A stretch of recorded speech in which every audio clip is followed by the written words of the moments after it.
So many of us avoid thinking about the day when we're going to have less mobility, when we'll need to rely on others to help us with tasks that we have done for years, and when we need to rely on mobility aids to get around. And this avoidance, our neglecting to talk about it, but also our neglecting to prepare for it, means we do not know about, understand, or create the space, there we go, for success to happen as we age. As listeners to this podcast, as well as followers of my YouTube channel at Michelle Greenwell, with the Tai Chi Wellness playlist, you know that I have an avid interest in making sure people learn how to properly move before they have the crisis situations arise, and that they age not faster, but slower because of the tools that they have in their hands. My guest today, Linda MacDougall, is the author of The Spirit Method of Massage for Seniors, Raising the Bar. She has just received the BIBA Award, the Best Indie Book Award, which is very exciting. And she's been observing, supporting, and advocating for greater senior knowledge about mobility and aging for years. Her decision to talk about senior issues and challenges is changing the way we think about aging and acting. Linda is a licensed massage therapist, as well as holds an MA in counseling psychology, and her experience with many different healthcare positions over the years has put her at the front line for observing and advocating for senior health and wellness. You're listening to Be Well with Michelle Greenwell. This is Season 2, Episode 10, Optimizing Success in Your Senior Years with Linda MacDougall. Welcome, Linda, and congratulations on that book award. That is so exciting. Yes, it was. I just woke up to an email one morning that told me I'd won one of those. So I thought it was great. That is fantastic. Have you got a copy of the book beside you that you can place up? I even have the award over there, but oh my goodness, that's beautiful. And if you want to grab the award, I would love to showcase that for our listeners and for those people that will be watching the video version, because the opportunity to win an award as an author is a challenging one, because you can apply for many different ones and not get anything for years. And there is a timeline on it. So I just wanted the listeners to know it's not an easy feat. Look at that. That is fantastic. So for those people coming in on the podcast, it's a lovely red and black, and it's nice and tall. Oh, it's beautiful. I'm so proud. That's so wonderful for you, Linda, and particularly in this work. Fantastic. So let's get our conversation off and running today. And I always start with that mug of opportunity, something to inspire us. What have you got today? I don't know if you can see this, but it's organic Numi matcha green tea toasted with toasted rice. Ooh, lovely. I love that. Yeah, matcha is beautiful. And what mug did you choose to put it in? Oh, this, it's funny you should ask that. This is whoops, I gotta get it in front of me. This is a red mug that celebrates the birth of this city that I live in, Port Hueneme, and it's the same year I was born. Oh, that's cool. Yes, I like the color, and I like contrast and colors. So yeah, you're just matching it with the backdrop that you have behind you, which is blue, red, and white that says "Love Your Longevity." For those people that are listening, you are all about it. Your website, so that's great. I have from the Cape Breton Tea Company. This is one of the first blends that we put together, a black tea. This is Queen Mary. And Queen Mary was actually a ship, and it predated the Titanic, which is interesting. Anyway, so I've got, this is like an organic creamed Earl Grey, so it has a softness to it. But when I went to grab the mug today, I had thought about my friendship mug before we came on the podcast. But I was looking outside at the snow, slush turning to rain, and decided I needed to go for the mug that had tulips on it and bright yellow, just to bring in some sunshine and say, hey, spring's around the corner. So cheers to you. Thank you so much for coming on to the podcast, and I look forward to our conversation. And I love Earl Grey, by the way. That's Yeah, yeah. Okay. I'm very intrigued, Linda, about your focus on massage for seniors. And when I talked to you a few weeks back, it was the first time I even thought about how would the massage for seniors be different than regular massage. Do you want to just talk a little bit about your work? sure. A lot of people who do massage don't seem to know the difference, and that's one of the problems initially. But you have to understand the aging body. We have dwindling muscle mass. We have dwindling skin strength. We have more inflammation in the body, which leads into more scar tissue buildings. Scar tissue is what will kill you internally if nothing else does, because it will shut off all your organs and it will clog up the veins and arteries. That's why you catch little things in there and you get a clot. It's because it grows in the intima, the inside of the vessels, and catches. It's like spider web. Mm. So you don't want to be loosening up clots for people. So you don't want to do long strokes anymore. You want to do local strokes in an area. You don't want to go big and long and do long strokes because you can push that clot right along. Wow. So yeah, you can kill somebody, unfortunately. But you have to know a few things about the aging body to be able to work on it so that you don't hurt or injure anybody in any particular way. And so when you're talking about the aging body, I'm thinking, I'm in my mid 50s. So there's different aging bodies. So when would you say that a massage therapist has to pay attention to those kind of cues? How do you know when to make those adjustments? Well, that's going to depend on the person and their health history. Because, like, my sister died, a little over a year ago, maybe a year and a half ago now, and she was 69. But she had heart problems for years, decade or more. So she would have been somebody had she liked massage, but she didn't ever want to be touched. But had you done something for her, you would have had to be real careful. She had aneurysms that she was lucky enough to survive because she happened to be in the right place at the right time when they occurred. So she managed to survive a couple of those, but you would have had to have been very cautious with her body because of all those aneurysms, it's the vessel weakening, and that's another thing that weakens the older body. And so it balloons, it gets real thin and balloons, and then you get a bunch of blood collecting in that balloon area. And eventually it causes all sorts of havoc and kills you. So she So, had a couple, oh, go ahead. she just had a couple of them over time. So that was just the beginning of her issues. So really then aging isn't about the number. It's No, about the well-being because you need to check in at each of those stages and then not to be stuck on, well, I'm not that old, which lots of people say, oh, I'm not ready for that. Um, exactly. yeah. They are, most people don't really pay attention to those things, I don't think.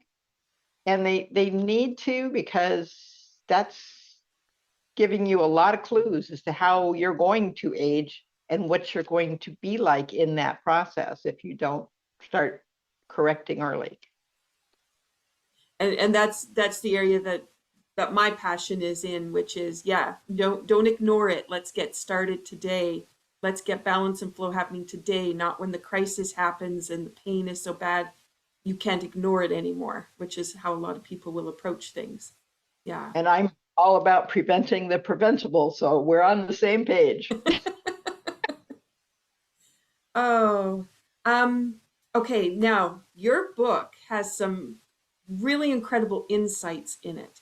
And I would love for you to share a little bit about what people will get by purchasing your book and taking it in and really thinking about their self-care. Oh my goodness. Well, I talk about a lot of different things that I saw with different clients, as well as massage. And because originally the book was going to be aimed toward massage therapists, but the more I got into what I had been seeing and things, it kind of morphed into for caregivers as well. It just had things that people don't see. And these are professional people don't see, people who are working in these environments. So insights are looking at the person, actually observing the person you are working with, or yourself if it happens to be just you, and seeing. Like yesterday, I went to a brand new client and he was asking me if I was going to do this or going to do that. And I said, well, let me come over to your house now and look at you, because I don't know what I'm going to work with. And I don't know what I'm going to do until I see you and talk to you and get some idea of what's going on. Mm-hmm. He stood there with one shoulder lower than the other. And with the high shoulder, his arm didn't even fall at his side. It was out just a little bit, but enough that it wasn't normal. And then I got to his back, because he was complaining about neck and arm and things like that. But I went to his back, and his shoulder blades are winged, meaning that they stand out from the body instead of flush with the body.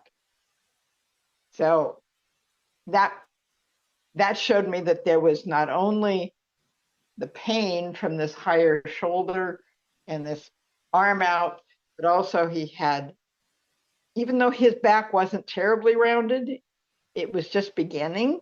Mm-hmm. But that caused his shoulders to wing. So what I'm going to be doing with him is pushing this part of his body back. So you're indicating into the shoulder seams, just for those people listening in. We want to push the front of the body backwards and the back of the body down. Now that's the muscles. The spine, you have to go up, because you want to close those open spinal processes. My dog's sitting here whining at me. Of course. Of course. You're not paying attention. Well, they like to be up here with me. I've got two, and I haven't let them up here with me for a while.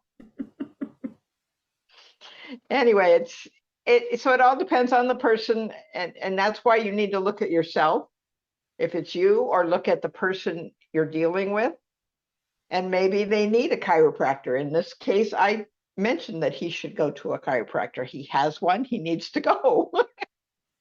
I can work the muscles, but you need somebody else to work those processes that are getting out of alignment. I can do a little bit of that, but I can't do it in the manner of a chiropractor. Mm-hmm.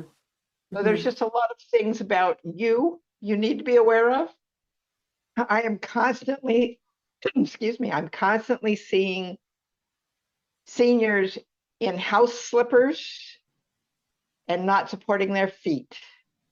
I have seen some atrocious feet on my tables and on my beds and places I've worked. So please support your feet early, because if you don't support your feet, you're not supporting your posture, and your posture is everything in aging. Mm-hmm. Mm-hmm. So if you've got the lay person, like you said, picking up your book starts to open the eyes to things that they could be observing or that they have already been ignoring, and raise some awareness about the things they could go forward with. And if they're not a caregiver, at least to have the understanding so that their neighbors and friends that are aging, they can be helping by observing and knowing what kinds of things to look for so they can be more supportive to those people around them. And then if they are a caregiver, then this book is the opportunity for them to advance their skills. So is that kind of summing up who this is for besides the massage therapists? I would say so, because to me, it's for caregivers at any level. They can be executives all the way to the regular people who are working with our seniors, because the executives don't know what they're seeing either. So they're not telling the caregivers what they need to be doing. Good point. Good point. They're in the office. Yeah, they're in the office, and even if they're out, they don't know these things. That's not their background. That's Exactly. not. Exactly. Um, so can you kind of walk me through? I know lots of people end up becoming caregivers not because they anticipated it, but because all of a sudden it's in front of them. Yes. And so they don't have the opportunity to go back and, watch for signs of things. They're all of a sudden thrown in. How might the knowledge of this book support them in a way to overcome those first hurdles of being a caregiver? Oh, again, you need to know things and be able to see things so that you can be a good caregiver. One of the things I see constantly, like the feet not being supported, is just they've never thought of supporting the structure itself, the bones. And so you get a lot of people with osteoporosis. And then you've got the walkers and the wheelchairs and all that. Those, when you buy a walker or a wheelchair or any of that, please make sure you know what you're doing, because most people are getting the foldable wheelchairs that go into cars and having to live in them all day. Mm-hmm. That is like living in a director's chair all day. And on top of that, if you need postural supports in the chair, or if you need neck supports or anything else, those chairs do not support those accompaniments. You have to get a real wheelchair that is meant to be used at home, as well as the travel chair. And it needs to be suited to you, just like the canes and the walkers. I'll give you a story. And what started me down this path was I married a Navy man.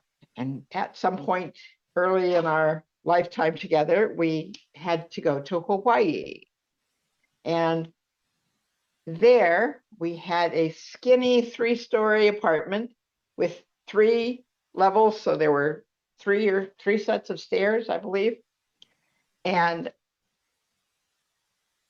I fell down those stairs one day toward the bottom of one of the cases and ended up breaking the bone that goes to my little toe.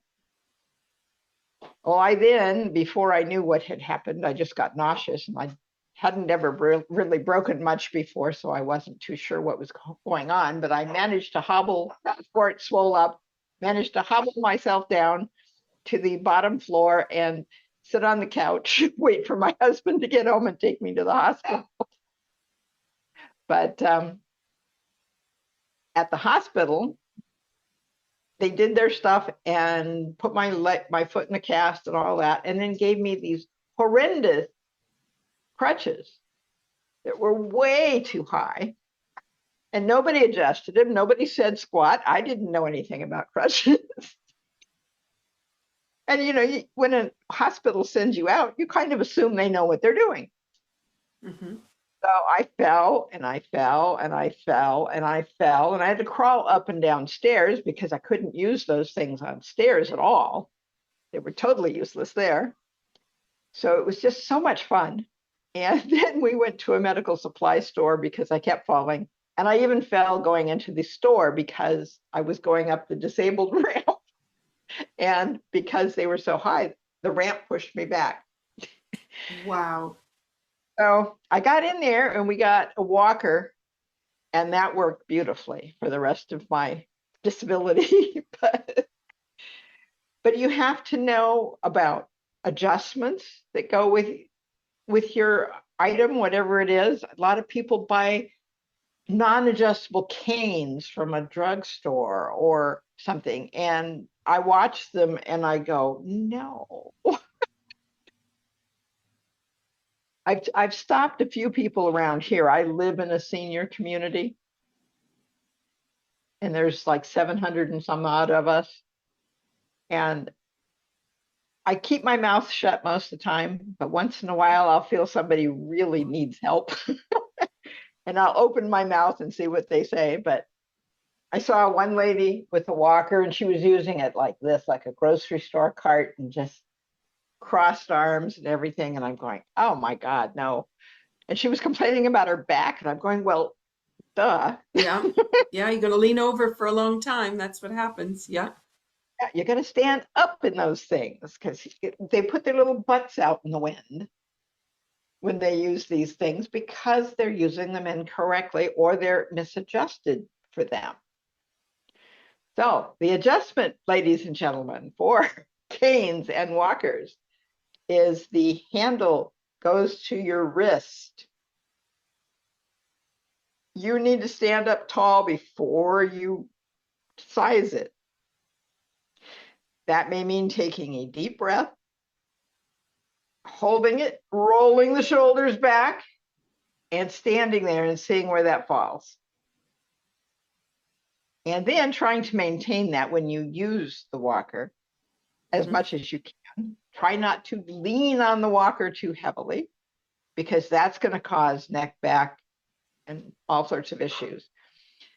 You don't really have to. I've got a walker here I use for demonstration, and as long as you can stand pretty well upright, you just have to put your hand on it, and you don't have to grip it even, and it will walk with you if you're walking correctly. And that means heel to toe, just in case anybody Is trying to do something else. Yes. And Yep. I say that because I have Morton's neuroma because of an automobile accident that has me leaning more forward, and I have to really work at standing up all the way because my back and tailbone and hips were all screwed up in that accident. So I have to work at that, but I keep trying. Beautiful. Well, and don't we learn from our own bodies, right? And that's Oh why God, we end up in the fields we're in, because we have personal experience and whatever it took us to be able to pull out of those challenges. Yeah. exactly.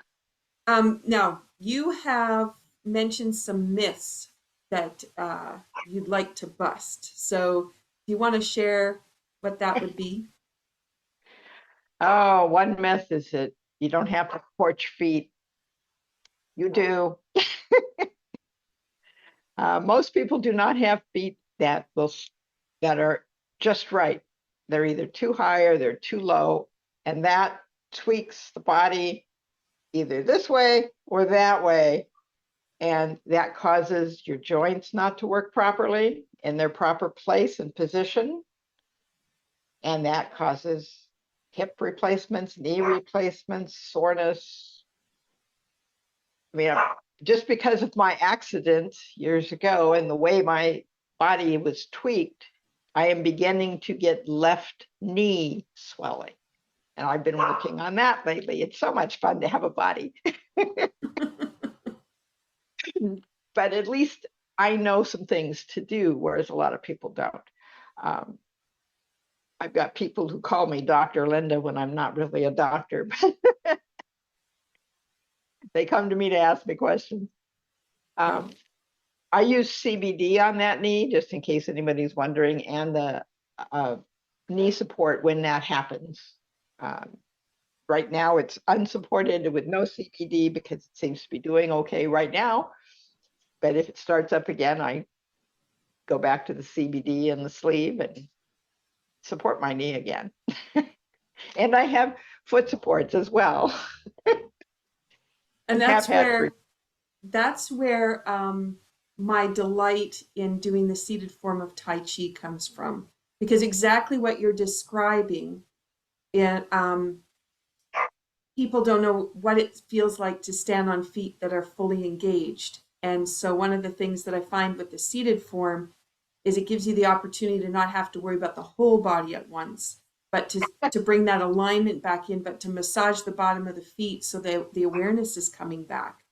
And it's just, there's just so much you learn from that. So as you're describing, what you're trying to do, um, it's so beautiful that there are tools there, and it's just a matter of engaging in them and getting them going. And how much our feet tell us about, you're right, about the posture, um, and when our feet are inspired to be completely supported. And I say it that way because in Tai Chi we do a lot of massaging on the bottom of the feet, but all of a sudden the posture changes and it's not effort. And as you were describing, people trying to take that walker and not understanding where even straight is, and then having to work with effort to get it there. It's really nice to know that when everything's working, the body finds it. And it just makes using a walker that much easier.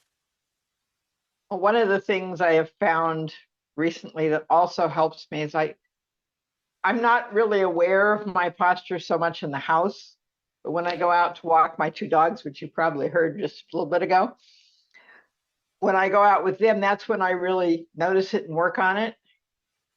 And I find that sometimes, even if I stand straight, because of my injury years and years ago, I was 21 when this accident happened. So I've had it most of my life. And so I have to keep my top straight and walk my buttocks forward underneath till I can feel the support of those hips. Yeah.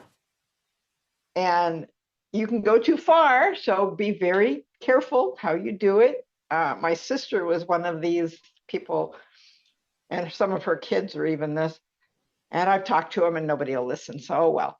But she would lock her knees, which would throw her hips forward and her top backwards. Yes. I could never get her out of that. I could never get any of my family out of that decided that was the way to stand. But it's not. So don't throw your back out trying to walk your hips under you. You're trying to get a balance where those hips are supporting the rest of the body. You're not trying to walk ahead of yourself. Exactly. Exactly. Yeah. Um, what would be the number one idea you would want people to know about the aging process and their well-being? Start early to take care of the things. If, like, I took a genetic test and I knew what things were I was prone to, and you need to support your body so you don't go there. You don't have to go there just because your genetics say so. It's usually about how you support your body. And then there are those surprises that come up. I have double Dupuytren's contracture. Most people I've worked with had single and they were very disfigured. So do you want I've got to explain to, and I know the podcast, so you've held your palms up. Do you want to just explain what that means? Dupuytren's contracture. Luckily for me, it came on late. And so the doctor doesn't think it's going to cause a whole lot, but I am a massage therapist and I need my hands. But it starts with nodules, and then the nodules become strings. And then, since it usually starts on the far side of the hand, it starts drawing the hand inwards, and then the wrist, and then the elbow, and I've seen them completely tweaked to one side. I figure if I ever got it going, I'd be torn in half with having two. So They're you were just showing in the palm of your hand we were talking about the nodules in the palm of your Yes, hand, and then how those lines come down the palm into the arm, and then how it starts to pull everything and shorten it and put it into exactly. contraction. Just And for I've those seen people people listening. go all the way down the body to the legs. So I've seen people just really crippled with just one hand. And I've got the double version. I figure I must have gotten a double recessive. Nobody else in my family has this. Nobody. Yeah, yeah. So I figure a double recessive, it's called the Vikings disease. So if you're from up north where the Vikings were, look out for that one.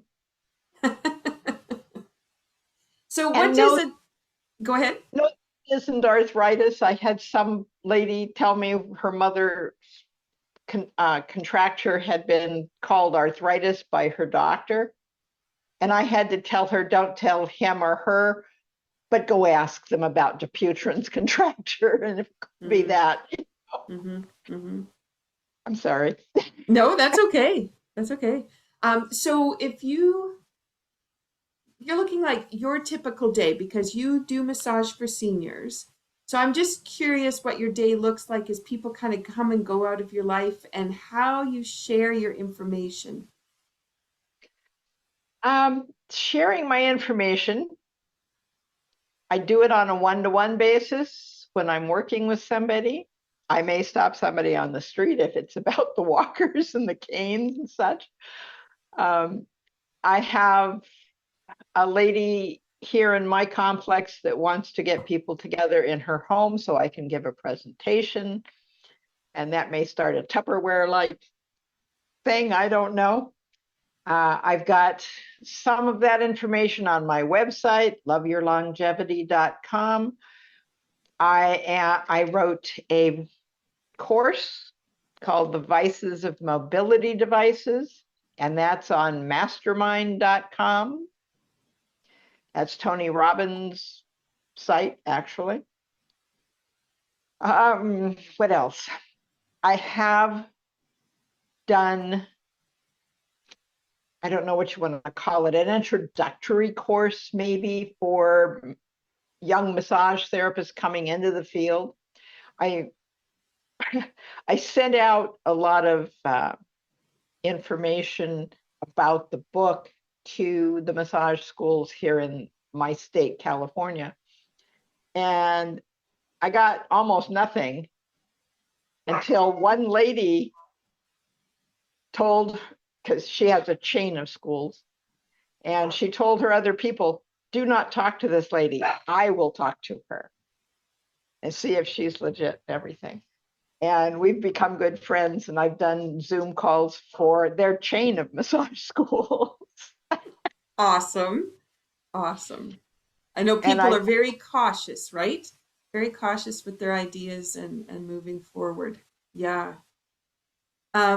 So for those people that might be listening to the podcast who could assist you with getting the message out, how can they contact you? through Love Your Longevity if you want, or arthritis coach at gmail.com is another way. I'll even give you a phone number. What the heck? 805-202-6379. Sponsorships would be nice too, so I can really get the word out if anybody's out there in that neck of the woods. Awesome. That is wonderful because you never know who's going to be listening. And, Yep. we have the people that need the information, the people that should be preparing so they have the information when they need it. And then we have the people who can help get that message going faster and further. And please reach out to Linda if that's something that um, some area of this conversation has interested you and you want to get your hands on the book and you want to help spread the message. That would be excellent. And you're looking at larger speaking audiences as well, right? So you can start sending that message in a Well, bigger way. I just applied to speak at one of two CALA conferences that are coming up this year. I almost said next year. One for the spring and one for the fall. I just said whichever one. CALA is California Assisted Living Association. Okay. So those kind of audiences I would love to get in front of too, because these are the places that need to understand more about caring for their seniors that are in their care. Excellent. Excellent. Is there anything else you want to share before we close up the podcast today? I would actually, because I didn't get to one thing that you really need to look at when you're working with your seniors or you. I have seen several examples of poor furniture choice. Yes. Okay. And it hurts people. I had one tiny lady who called me when I first started living here in 2006, and she wanted to know if I knew about a new medication. I had never heard of it, so I told her, hang on, I'll do my research and I'll come over and give you the result. Well, it turns out she was being given the same dose a football player would be given, and she had fallen when she tried to get up out of her recliner. So you have to understand that medications have half-lives. And with seniors, they have longer half-lives because we do not clear well anymore. Mm-hmm. So she was getting more and more of the medication, and it was a medication that was too much for her to begin with, et cetera, et cetera. But she had this huge, I mean, it must have been made for a 200-pound man chair. And so her feet didn't even touch the ground. Had she had one that fit her, her feet would have been on the ground. When she tried to stand, she would have fallen back into the chair instead of on the floor. Mm-hmm. But it's too big and it pushes you forward. And I had just the opposite problem with a over 6-foot man who was in one that would have suited that little lady. Mm-hmm. He had Parkinson's and his knees were up in his face practically. And then he had too short a table and a lamp. So he squished himself under to read. And his whole body was constantly turned to that side because he read a lot. And of course, then the massage therapist comes in and tries to correct that, but it's being killed every week by poor furniture. And he died with that poor furniture despite my efforts. And another lady called me up, and I was surprised she hadn't talked to anybody in her living situation, but she hadn't. A stranger comes in and gives a talk, and I got hauled up to her apartment to see something. She had a pedestal bed.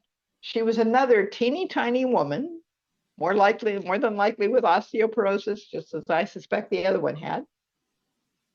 And that's something you can prevent too, by the way. Or correct, I should say. You can do either. But she had this pedestal bed and she couldn't even get her little butt on it practically. I thought she was going to fall on her head just trying to get her buttocks on it.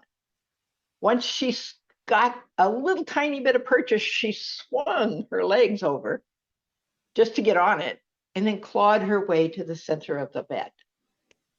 And nobody had noticed this in her living situation when she got moved in. Nothing. And I went, oh my God. So furniture, guys, look at the furniture. And when you move a senior into a home or get furniture for their home, please make it fit them and their needs. Yeah. And I'm just thinking of how many people probably nodding their head as they're listening who sit on couches that they go down into the couch and then they can't get back out of it. Or they spend a lot of time, if they're watching TV, all soft and plush, but that's got that curved spine. They're sitting on top of that tailbone. They're cutting down the energy and the fluid that's traveling up to the brain. So they're just creating this softness within them that's going to lead to the other problems. And I know we all just think, but I just want to relax on the couch. And it's important, but it's also important with the right the right support so that you don't add to what you already have going on. Yeah, that's great. Thank you for that, Linda. Okay, so as we close today, I'd like to always finish with some kind of a movement piece to recommend for people. So just get them thinking about how they can move more. What kind of recommendation would you have?